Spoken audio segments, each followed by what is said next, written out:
বাঁকুড়ার বরজোড়া ব্লকের ওয়ারা গ্রামে প্রায় 2 দশক ধরে পূজিত হয়ে আসছেন ধর্মরাজ বাবা। পুজো উপলক্ষে ভক্ত এবং লোকের ঢল নামে ওয়ারা গ্রামে। কিংবদন্তি অনুযায়ী বেলিয়াতর গ্রামের রায় পরিবার সর্বপ্রথম ধর্মরাজের পুজোর প্রচলন শুরু করেন। এরপর রায় পরিবারের তরফে শ্রী শ্রী ধর্মরাজ বাবার পুজোর দায়িত্বভার দেওয়া হয় ওয়ারা গ্রামের উপেন্দ্রনাথ চক্রবর্তীকে।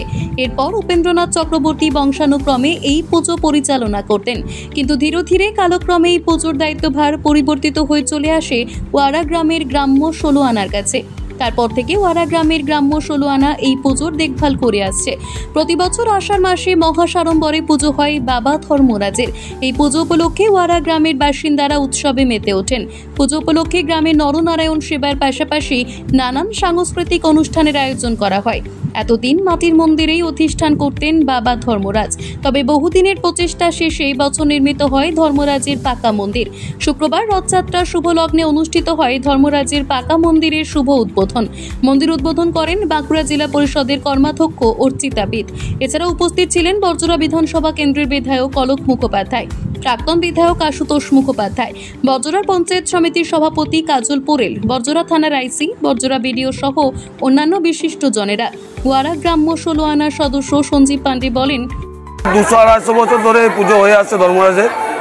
আমাদের বাপ ঠাকুর দাদা তার আগের থেকেই আমাদের পুজো আমরা শুনেছি যে আমাদের ধর্মরাজের মন্দির এটা হচ্ছে বেলেতর রায়দের প্রতিষ্ঠিত এই ধর্মরাজ মন্দির।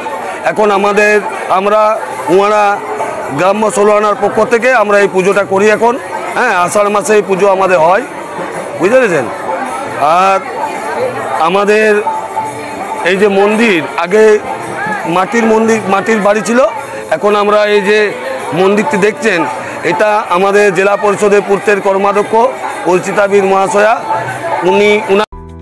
বাঁকুড়া জেলা পরিষদের কর্মাধ্যক্ষ অর্চিতা বিদ বলেন, একটা বড় কাজ সেটা হচ্ছে এই এলাকার বাসিন্দারা আমাকে অনুরোধ করেছিলেন যখন আমি ভোট প্রচারে এসেছিলাম।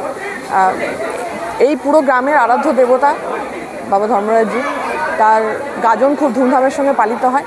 আমি আমার সীমিত ক্ষমতার মধ্যে থেকে তাদের পাশে থেকে তারা মন্দির করেছেন, আমি আমার পাশে থাকার চেষ্টা করেছি। তারা আমাকে এই জায়গায় সুযোগ করে দিয়েছে আজকে মন্দিরের দ্বার উদ্ঘাটনের দিনে আমন্ত্রিত জানিয়ে, তার জন্য আমি তাদের কাছে ধন্যবাদ জানাচ্ছি। এলাকার মানুষের জন্য আর কি বলবেন? আমার জেডপির আন্ডারে অনেক সরকারি প্রকল্পের কাজ হচ্ছে, যেটা মাননীয় মুখ্যমন্ত্রী মমতা বন্দ্যোপাধ্যায়ের নির্দেশ ক্রমে আগামী দিনে আরও অনেক কাজ করা যাচ্ছে। এখানের মানুষেরও কিছু কাজের ডিমান্ড আছে সরকারিভাবে, তো সেগুলো আমাদের তরফ থেকে যথাযথভাবে করার চেষ্টা করা হবে, কারণ এই 2 বছর আমাদের মেয়াদ। বাঁকুড়ার বরজোড়া থেকে বিধানচন্দ্র গাঙ্গুলির রিপোর্ট, নিউজ বঙ্গ লেখনী।